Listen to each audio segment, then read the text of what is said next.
Calimera. That's right. Good morning, everyone. I'm Georgia, and I'll be your hostess for this hall for today. Our first speaker is Serg Hospodarets. He came from Dublin, and he's a lead front developer and engineering manager. As you will see, he loves web technologies, and he participates to their development also.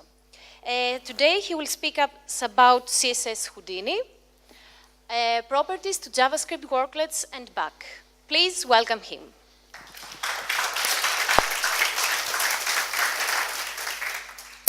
Right. Hi guys. So today we're gonna speak, as you heard, about CSS Houdini, and we'll make a journey from CSS Custom Properties to JavaScript Worklets and back. So let me introduce myself. So I am actually also a lead front-end developer and a manager, so it's 50-50, don't kill me. And I work on everything, so I just like every time posting everything about the latest technologies in my Twitter, participate in their discussion specifications, and my screen doesn't work.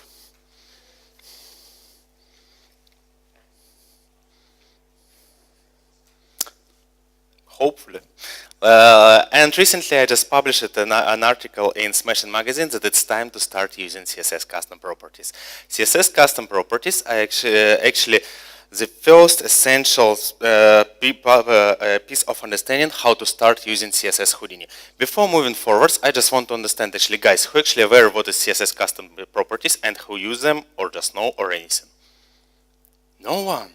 Okay, this presentation is for you, so I will explain what it is, why it's time to start using them, and everything else. So, CSS Custom Properties. Okay, guys, who actually ever developed any CSS or just wrote this or anything? Cool, a lot. So, a text standard for today is actually preprocessors, right? SAS, less, anything. Why? Because we got used to have some actually variables there, operations and everything. So in most of the preprocessors you can just say, I have a variable font size or anything like this, and here is the value, 10 pixels. After that you can reuse it anywhere in your actual application, right? Correct. Which is handy, which is nice. But we have some problems with preprocessor variables. So each preprocessor has own syntax. You know, SAS is actually, they have $, unless it's the dot, somewhere else is something third. Every time you have to provide some configuration and play with this. Every time you change something, you need to actually wait till recompilation is done for CSS output. So you're wasting your time every day just waiting for the recompilation. And it takes time, your time by the way, absence of interaction with the browser. It results in the pure CSS, so browser doesn't have any idea what was going on in your CSS, in your SCSS, or so I will use mostly SCSS as a preprocessor example. And as a result, honestly, non-preprocessor, I worry about the DOM structure. Here we come into native CSS syntax. 1.5 years ago, somebody said like, why we don't use native CSS custom properties? CSS custom properties essentially CSS variables. And here is a proposed syntax, which actually works currently in the browser. Instead of $, you use dash variable name and then put some value. And to use this value, you just use actually variable var function and just variable name. Straightforward, isn't it? So, for example, root is actually HTML. You're saying, for HTML, I want to provide my global variables like main color, main background, and provide some values there. After that, again, you can use this across all your application. You see just variable function. And you may ask like, terrible syntax dash, why? Why not $? Why not something just something what we got used to? So the answer is simple. Dash is a new syntax, so after that you can use your preprocessor and this CSS custom properties together. So take the power of both worlds.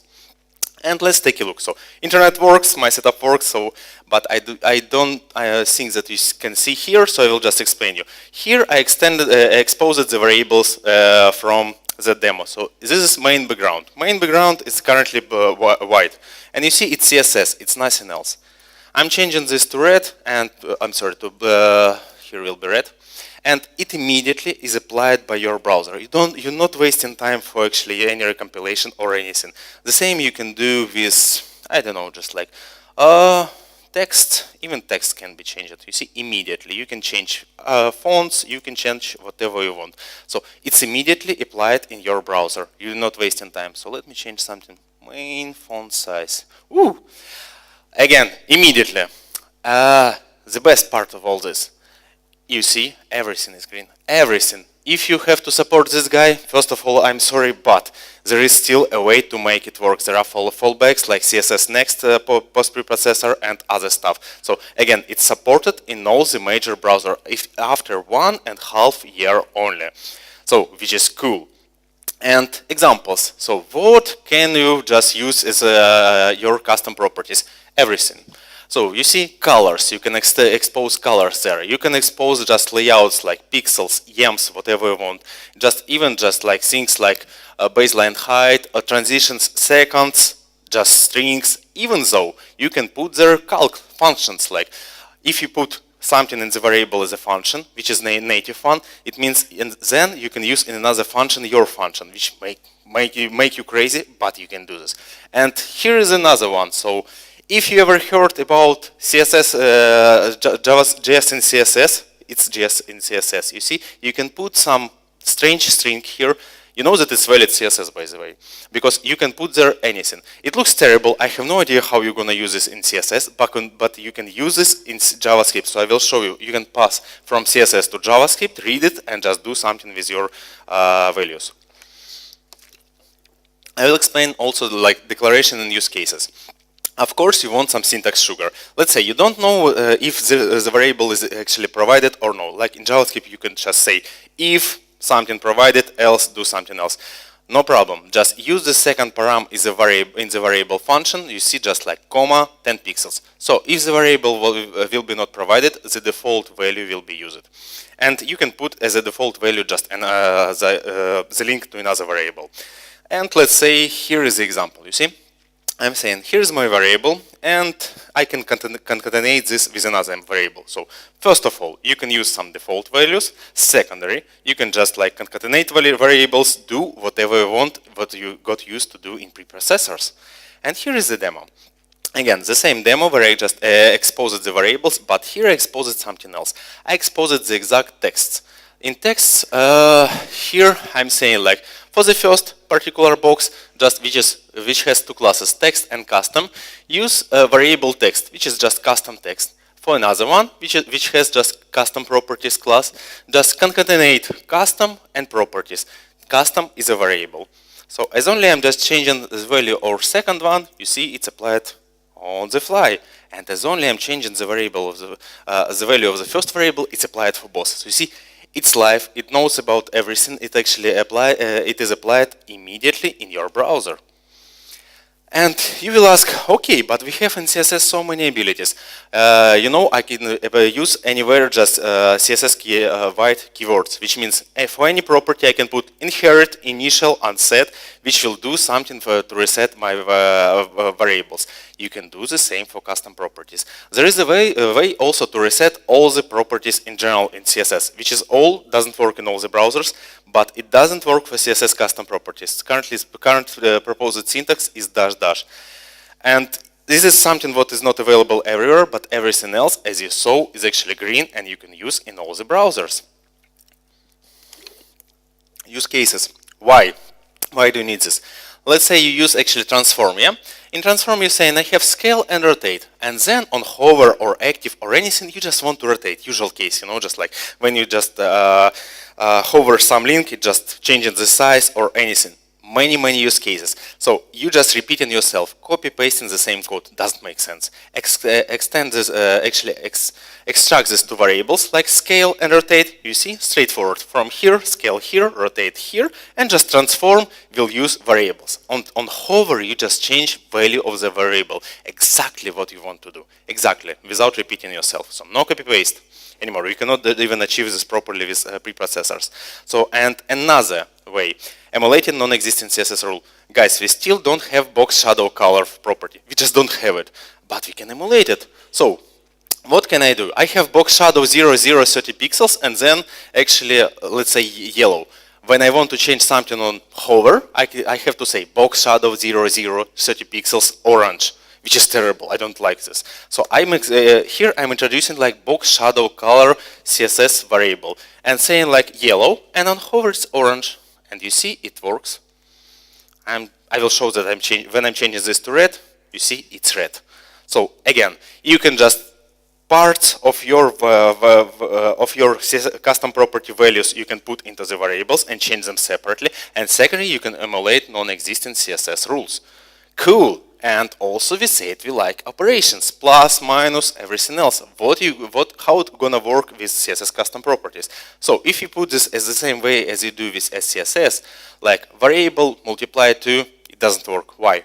Browser has no idea what you're doing here, because for browser it sounds like do multiply something to 1.5. What does it mean? I have no idea. But we have calc function in CSS, which will sort everything for you, and it will apply and make work your variables on actually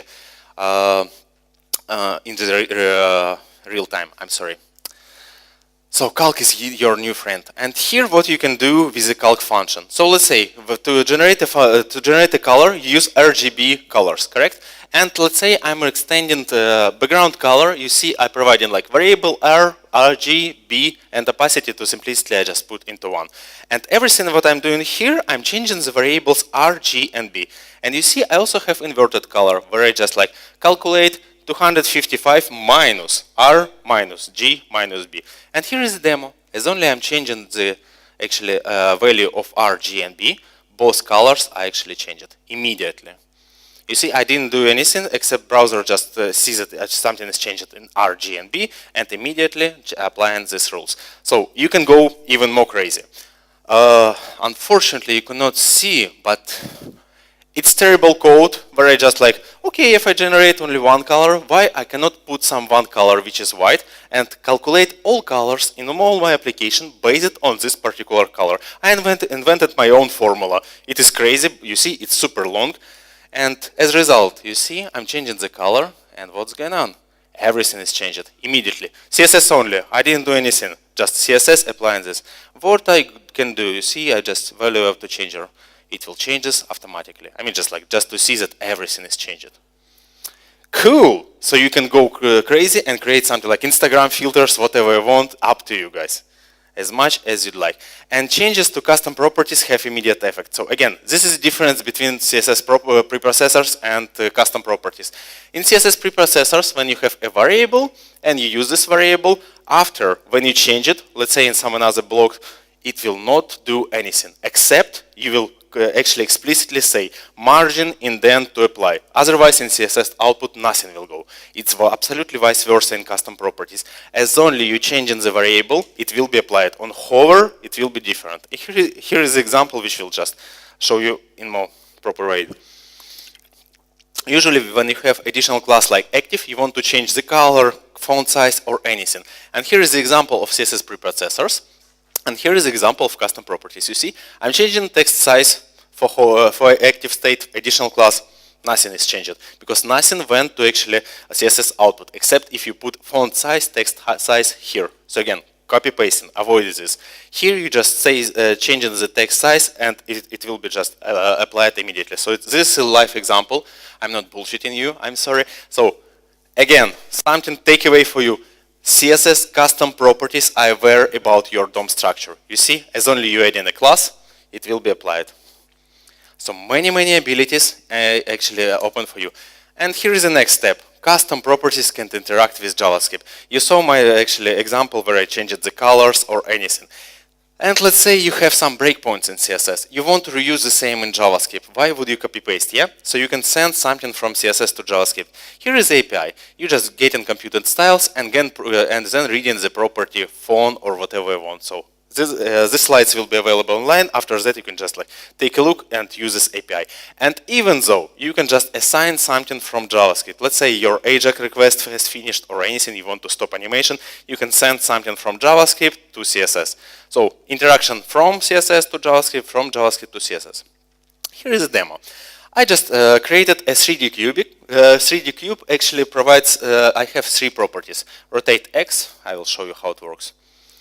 And it's rotated, rotate Y, it will be boom, and I can make it bigger, smaller. So it just transforms the function.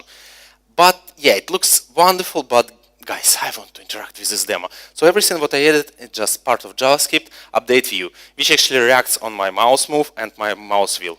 Let's play. Whoop. So you see only 3 properties are changed and how much actually fun you can have. You can go in Fuser and do whatever you want, actually, guys. And of course, I showed that it doesn't work in sorry?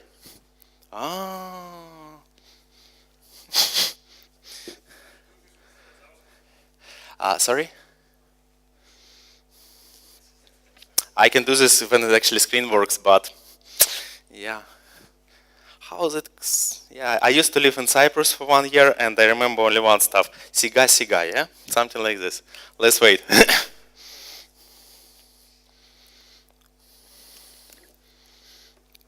And then I will show you something amazing. I hope so. Guys?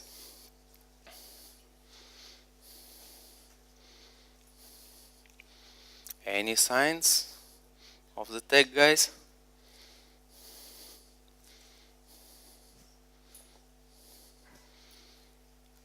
Guys, I don't think the problem is on my side.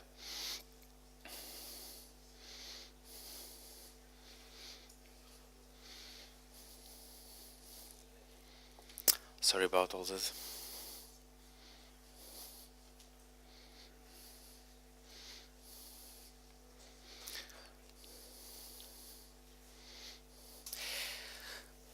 Okay, so far we can just discuss if you have some questions about CSS Custom Properties. Guys, you mentioned something about JavaScript? I got it, yeah. So the main idea, just everything what you have in preprocessors currently goes to your actually CSS properties. Any ideas? Do you have something? I'm sorry?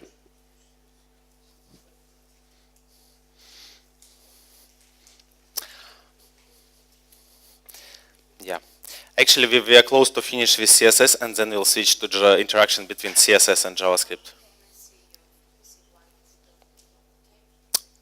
Okay. Hopefully.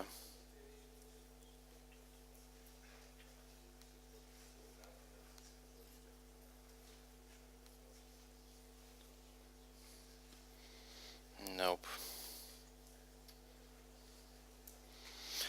Sorry, guys. Because my screen shows that it's connected. Guys, I assume it's on your side.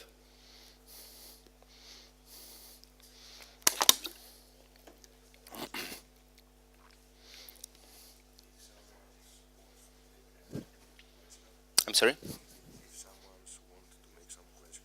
Yeah, we can play. Guys, if you have any questions so far, we can just have a microphone till guys actually fix the installation.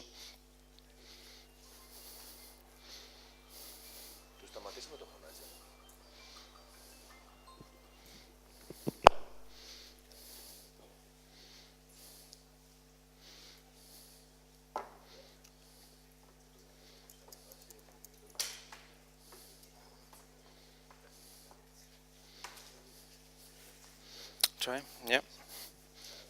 It's okay. Please explain. I'm not the technician. Sorry? I'm not the technician. Okay.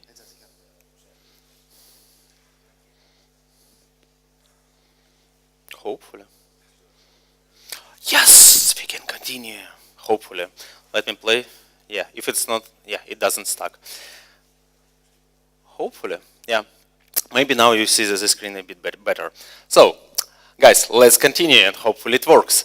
As you saw, it doesn't work in A11. It doesn't work in the old browser. So you have to have an ability to actually check if it works or no. It's straightforward, guys. If does anyone just ever use this support in CSS or JavaScript? So guys, already in all the browsers, we have for years ability to check if some sub CSS is actually supported or no. The same in JavaScript. So use add supports, and after you provide in your piece of CSS, and browser will tell you if it's supported, you can put any styles there and they will be applied, and vice versa. If it's not supported, you can provide some styles. You see, I'm just putting here just CSS variables. I just love the syntax. In JavaScript, you can do the same, like CSS supports, and then I'm just asking CSS variables. CSS variables, I could put actually --a or anything. I'm just checking if it really works or no. So cool, now you have the ability to check if it works, so which makes you have some progressive enhancements. Let's say currently you have your CSS which actually created using your preprocessor. And today you just, okay, Serg said me I can use custom properties. Nice. You creating your CSS using custom properties, and just let's say it calls this CSS Custom Properties CSS. If actually supported, you remove the previous one, current application CSS, and load the new one, and actually browser provides you all the abilities which we just discussed. Just ability to work with JavaScript and whatever. So you can enhance your applications. And cool, as I said, in 1.5 years, do you remember such story? So 1.5 years, something in CSS absolutely changed and applied in all the browsers. It's one of the first times when actually it was applied everywhere, but there are constraints. For the browser, custom properties are just strings, nothing else. So browser doesn't care what you put there. It just goes and actually reads your custom property and puts this on the place. So constraints. Custom CSS by default are not typed, and the results they are not animatable and not so performant as we would like to have. So, specification says because user agent, which is essentially your browser, has no idea what actually you can put into the content. They always just like, when you animate them, it will like, I want to animate, you know, like color. I want from red to yellow. No, it will just go straight forward from red to yellow. No intermediate states. Everything else will be the same. But I will show you why animations are very important and why actually performance is also very important. So, you see something's wrong with this demo. I love Alice, but I don't love what's going on here. So let me just press, oh, nice. Wonderful. So when you see the light, when you listen in the music, or even when you watch the video, nobody likes when it's not smooth, when it's stuck, when something is happening. So animation in our life, they are nature. And actually, why typed CSS properties are very important?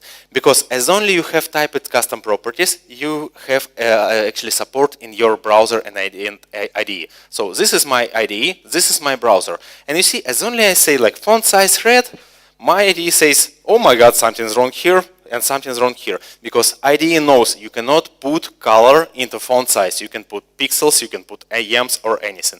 And you also have just autocomplete or anything. As only you provide types for your custom properties, you have support from your IDE, you have syntax highlight, performance updates, DevTool support, linters, compilers, whatever you can imagine, everything. And performance is the most important. And here you're saying, like, Serge, you're kidding me? We have to invent types for all the CSS properties we have? Nope. 1996, the year, it's 20 years. I was 10 at the time, 9 actually. So when CSS was invented, it's the first specification, there was length unit, percentage units, colors units, and even if you actually thought that you didn't know this, you already know this. You know that in text align you can put only specific properties like left, right, center, whatever. In padding you can put length or percentage, like 10 pixels, percentage, you already know this. Nobody knows why, because you just use this. So there is specific names for these types. And border, you can put lengths and also some dedicated values. So it's already there. For 20 years, we just didn't use this properly. And finally we come into Houdini group. So Houdini task force. Around 1 year ago, a bit more. Before the time, all the browsers, it was one of discussions of CSS working group. It was like, guys, we still hiding all the abilities of the browsers from developer. What we can do with this, especially just if we have custom properties and we need more performant API. So all the browser developers, you see all of them, from Apple to actually Google and other big companies like HP, LG and other, they dedicated developers. It just dozen developers who actually will work on exposing browsers API for us developers. And on the other hand, so it's like dedicated people, and on the other hand, it's like the bunch bunch of APIs. So it's bunch of APIs, you see, CSS Properties and Values API, CSS Typed Object Model. I will show you a bit after what it means. Worklets and something about JavaScript. Worklets, which will come a bit better, a bit after, I'm sorry. Font Matrix API and CSS Parser API. So this actually about CSS, mostly. This mostly about from JavaScript. So let's move forward and start from CSS ones. So CSS Typed Object Model. So we heard about CSS Object Model. It's a way to interact between JavaScript and CSS. But it's terrible. It's terrible because try to read such actually transform, translate X and then some values.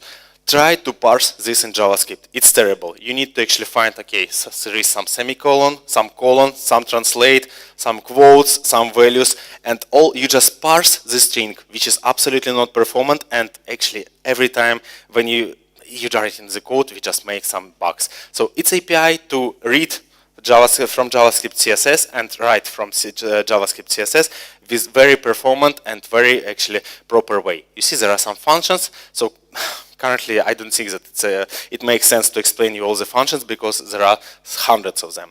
So as any other CSS Houdini API, it's available, some already available in stable Chrome and some actually under experimental web platform features flag. As only you enable this, you can play with everything. I will show you something is already polyfilled. So you can use this in any other browsers. And here what I call actually 6 lines of magic. So guys, everything we ever just dreamt about, I want to register my CSS custom property. I want to say which type of this custom property is. I want to say initial value and if it's inherited or no. Who knows why actually border is not inherited and actually font size is? Because somebody decided. Somebody decided, I want to decide. And now you will have ability to decide. You can provide syntax, is it color, is it text, is it dedicated values, if it's pixels or anything. Initial value is mostly for web components, which is actually quite popular today. And this is, there will be also ability to actually assign the same from CSS. Currently it's just under discussion. The main idea, because CSS custom properties belong to CSS, which means it should be there one day. And finally, I will explain why performance actually matters and how actually it helped me. So do you remember the demo I showed you before actually we had this problem? So the demo when actually colors were changing automatically. So I forgot about this demo and just went to it or something. And you see actually in 1 hour, my laptop was fully discharged. I was like, okay, something's going on. I started this demo, I started actually profiling in my Chrome and something was happening. You see, just terrible usage of CPU, terrible usage of memory, up to 30 megabytes. I was like, okay, currently I know about CSS Houdini, so I just applied this 6 lines of magic. I said like colors, now my custom properties are colors. And what was going on? Only 6 lines decreased usage of CPU twice, and usage of memory mostly also twice, to 20 megabytes. Wow. So my laptop discharged in 1 hour. Woo, well done, Serg. Anyway, so performance is important. And syntax, you will ask like, okay, so what do we have in terms of possible syntax for our variables? I mentioned about colors, you know about lengths. There are numbers, there are other things, but when time will come, you will learn this. Also, you can put by default just something like, okay, asterisk, I can use whatever. Something what is a big takeaway, you need to explicitly say if you will use calc or will not. For the browser, it's very important. If you don't use calc, browser will just apply some additional performance optimizations. And here we come in to our statement. Browser had no idea about what you put in your custom properties. Now we just stated what is our type, what is our values, and everything. So, which means actually currently they are animatable and performant. We saw they are performant already, but what about the animation? Nothing is better than actually the test. So here is this Alice again. Yeah, and what I'm doing here, I'm applying CSS animation. Possibly you don't see this text, but I'm saying like animation, size change, linear in 5 seconds. And here are keyframes. I'm saying like from 100 size to 30, 40, blah, blah, blah. So which makes it makes this animated. So how did I do this animatable previous time? I did the trick. Which actually made the stuff bigger. I'm sorry guys. So here I'm doing like CSS register property, size is percentage, which I was used for CSS animation, and initial value is 100%. Immediately, Alice started being animated. So you see, 6 lines of magic immediately just work it for CSS animation. And now we are coming to JavaScript animation. So who is aware about Web Animation API? Cool. We have some people who actually know this. It's the same what we use in CSS, ability to work with actually browser animation engine, but from JavaScript. You can use more actually more wonderful animation, more controllable animation. When just browser when user clicks something or anything, you can run this. In CSS, it's tricky. So the main idea, let's take a look. So here is the difference. You see, finally you can see the code. This is CSS, this is JavaScript. In CSS, you're saying, I want to animate transform from x0 to x115. Come on, it's the same in JavaScript. You see, like rabbit animate transform from 0 to 115. Then you put some duration, anything. If you use a jQuery animation, if you use some other libraries with animation, you're already just aware with the syntax. But this is actually performant in your browser. It's available out of the box. And for the old browsers, actually polyfill is available. So you can use this today. And my question will be, okay, if you have custom properties, can you actually make them work with JavaScript animations?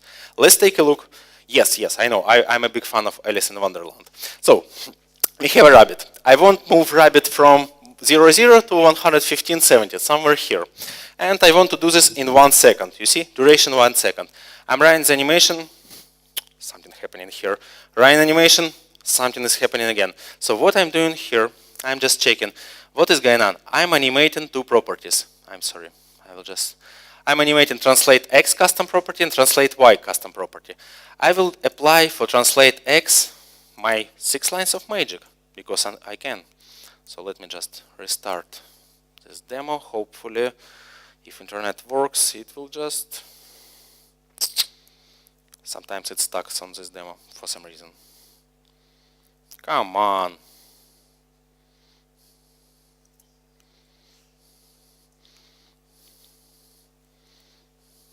Let me check if we still have internet.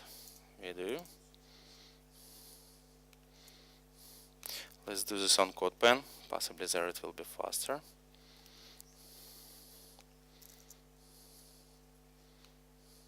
CodePen is down.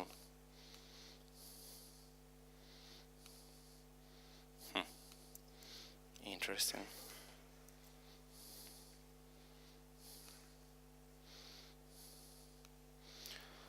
If everything goes okay, our rabbit will move. I'm sorry guys, I didn't expect that something will be wrong with CodePen today, but yeah, looks like we have a problem. The main idea is only I will just add my 6 lines of magic for translate X property and translate Y, this rabbit will just move smoothly.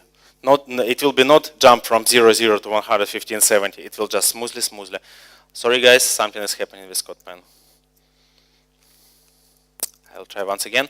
If it works a bit later, we'll be back to this demo. So once again, 5, 4, 3, 2, 1. Shit happens. Let's move forward. I'm sorry once again. So now I will summarize everything. For CSS, we provided custom properties. We provided actually property types. For JavaScript, we provided type@object API to make ability to work between JavaScript and CSS. Between CSS and JavaScript, currently we have CSS object model, and we have a browser. But what's going on here? So here, browser rendering is going on. You put some HTML, CSS, and JavaScript. It's what we write, yeah? And then it comes to the browser. It will be HTML parser, JS engine, and actually CSS parser. This will be DOM from HTML and JavaScript, which actually we know. And style engine will just result with CSS parser. DOM together with style engine will go to layout. So your actually page is somehow actually has this proper layout, and then you have layers on this layout. So that's how your browser actually works. After it paints all these layers, all these layouts, and composition happens on your GPU when you have something bigger, something smaller. So after that, you have pixels in your browsers. And this is called actually pixel rendering pipeline. Style, layout, paint, composite. And all this is internal browser engine. You never had any ability to interact with this actually 15 minutes, sounds good. We still have time. So you never had any abilities to interact with this, but the main idea of task force, Houdini task force, to actually expose this ability for you. So Alex Surma is the guy who actually works in Google on this particular Houdini API, and you see he says like, there will be some JavaScript which we want to actually run together with browser engine stages. And it's probably not unrealistic to assume that some of these code fragments will have to be run every single frame. Once again, every single frame means every second, every microsecond, every nanosecond. So it should be super performant. Let's take a look into our JavaScript. What performance things we have today? Web and service workers. You know, when you put everything from user, actually thread to some separate thread, when you just can calculate something and you still can interact with the browser. So here I want to discuss like why they came to the solutions they have now. And separate thread, we don't need to actually interact with the DOM. We need to very performant API. And today we have finally actually have ECMAScript features, all of them, classes, named methods, everything, like ECMAScript modules. And this code should be triggered when needed and possible, every single frame, once again. The main idea.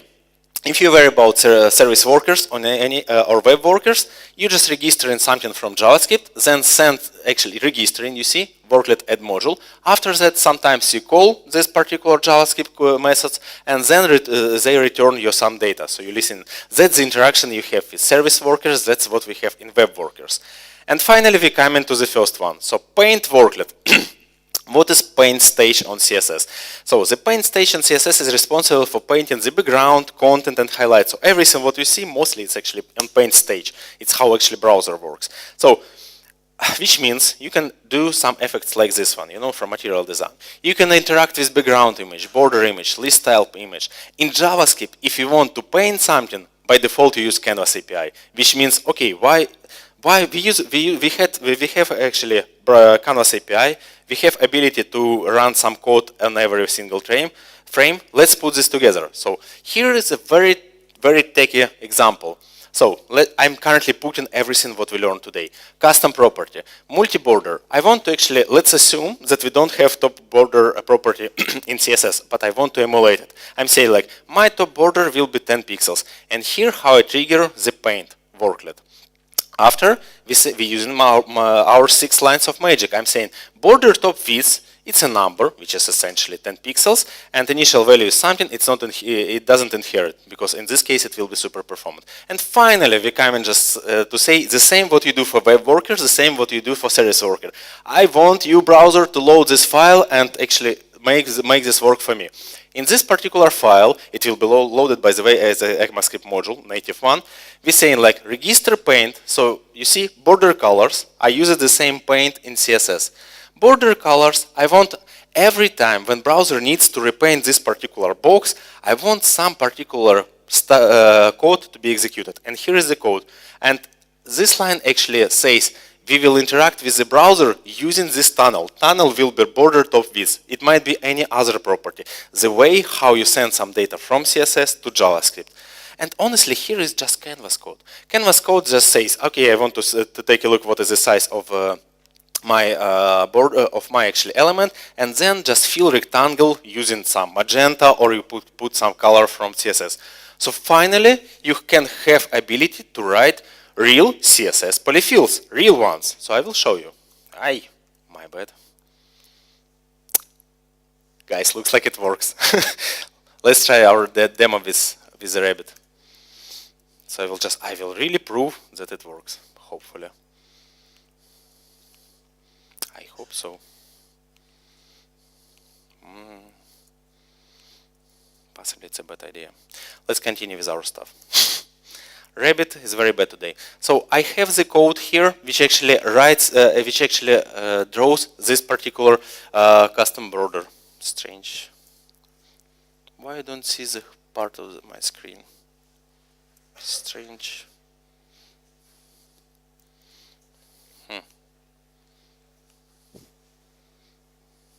Okay. So this is the real browser API. So today we don't have actually multiple border properties, but we want to emulate them. I want to say, I want multiple border for left, like with the colors A, B, C, D, and I don't know, red or anything. And I want this to be actually performant and be a real polyfill. So what I did here, you see, I'm just saying like border top width or anything is just like 20. I want 200. And browser immediately just, so I applied our previous demo here, and browser immediately just repainted everything. You can change the colors, you can change whatever you want here. You see, it changed it to red. I can use yellow or something. So it's real CSS polyfill. You want to use some custom borders. You want to do some custom image. Everything what you'd like, you can still do it. So if you move it forward, here's the example. I want to show that browser makes your code work very, very, very performant. So you see, you can do this in Chrome. Render in pane, paint flashing. So when you see this red highlights, it's actually your browser repaints something. So finally you can see how often your code will be executed. So you see, every time when you change something, browser is very smart. It tries to actually repaint only the area you need to. So that's the demo. Here is the link. After it will be available, you can play. So your code should be very, very performant for this. Layout worklet. Guys, it's a worklet which will allow you to create your custom layout. We waited for CSS grid layout for 4 years. 4 years we waited for one API. Imagine today we actually decide we want to have masonry layout implemented in all the browsers. How it's gonna work? Nobody knows, so it will take another 4 years to implement this layout in all the browsers. But we will have ability to say like, okay, here is my layout, here are actually constraints, here how it works, and it will be just available in your browser immediately. So 4 years ago, somebody, if you had CSS Houdini, somebody could write this particular class and you would use in your project and it will work 4 years ago. Not today, 4 years ago. Okay, this is not implemented in any browser, so I will just skip it. But it will be there. And animation worklet. Something what is good about here, it's fully polyfilled, so you can use this today. Animation worklet. Today we use this animations engine with CSS and JavaScript, and they are not so performant because they use your actually user thread. So, for example, when you interact with the site and you do some animations, it will slow down how fast your browser is. The main idea of this worklet to extract everything, all the code from animation to a separate thread. So what effects you can do with this? Mostly it's about scroll, sticky elements, smooth scroll animation, scroll snapping, anything. And what is noticeable here, sticky header, you know, just like position sticky in Chrome, in stable version of Chrome is actually done using this API. They had this code 3 years ago. It took about 2,000 lines and they removed this. Using this API, it took only about 50 lines and they added this in stable version, which shows how performant this API is. And again, it's polyfilled, so you can use it today. Which properties are the best to animate? We all know, opacity and transform. But using this particular worklet, you can animate whatever you want. Why opacity and transform are the best? Because actually, after that, you skip it layout and actually paint stages, only composite. So opacity and transform will be done only on your just GPU, which will be super performant. And let's take a look into the examples. The most usual stuff, just to, with the scroll, as I said, scroll. I want to listen scroll, and you know, just like when you scroll down, this scroll position is actually appearing.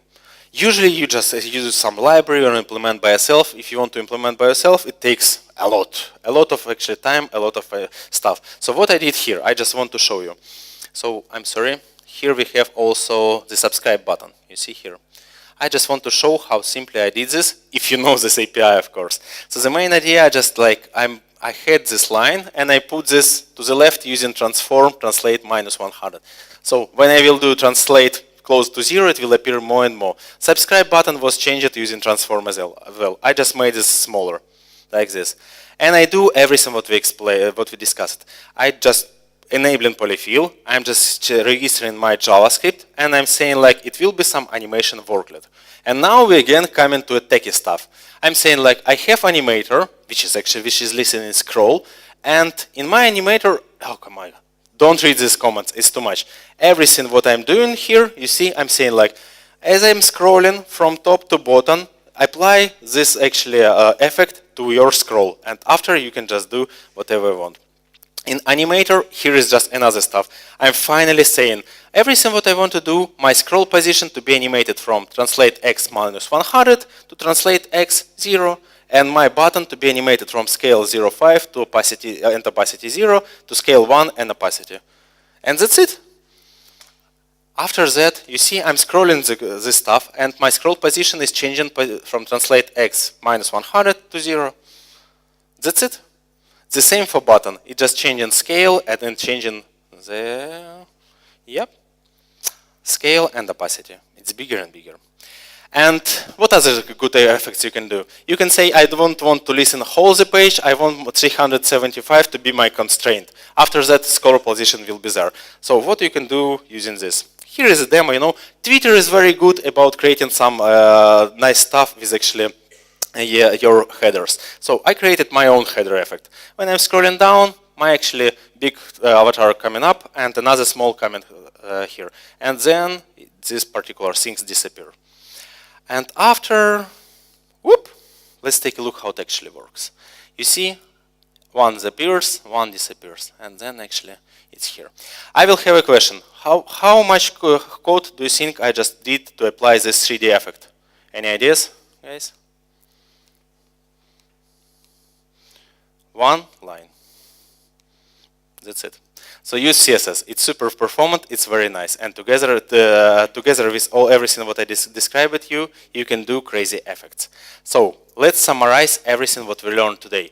Bright reality. You can use CSS Custom Properties today. You can register custom properties from JavaScript when it's available, and Animation Worklet and Web Animation is available via Polyfill today. Bright future, we will have Paint Worklet, and we will have other CSS Houdini group APIs like font metrics, typed object model, and everything else.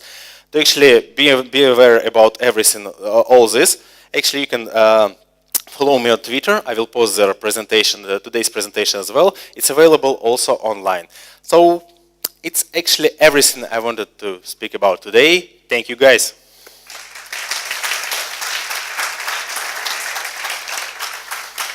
And now we have a couple minutes for questions.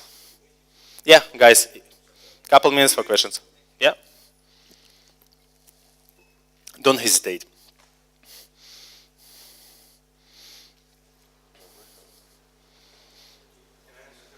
Yes. Mm-hmm. Thank you for the presentation, first of all. Can I ask, if we use this animation API, okay, and we want to make some test automation in the website, are there any difficulties in order to create some scenarios in order to check that this animation is done correctly, properly? Do you mean Web Animation API or exactly. For Worklet? It will be straightforward because it applies directly to CSS. I also created about half a year ago test automation for Web Animation. So the problem with Web Animation, it makes this hiddenly. So it doesn't do this in CSS. It applies this hiddenly from the browser side till it ends. When it ends, it will be applied in CSS. So you have the API to read these things. So that's where actually you need to understand how it works. Then when you're automating, you're using the proper API. So there is an API, guys already just had this problem. So you're asking something what we solved about 1 year ago, so nice question. Yeah. Thank you very much.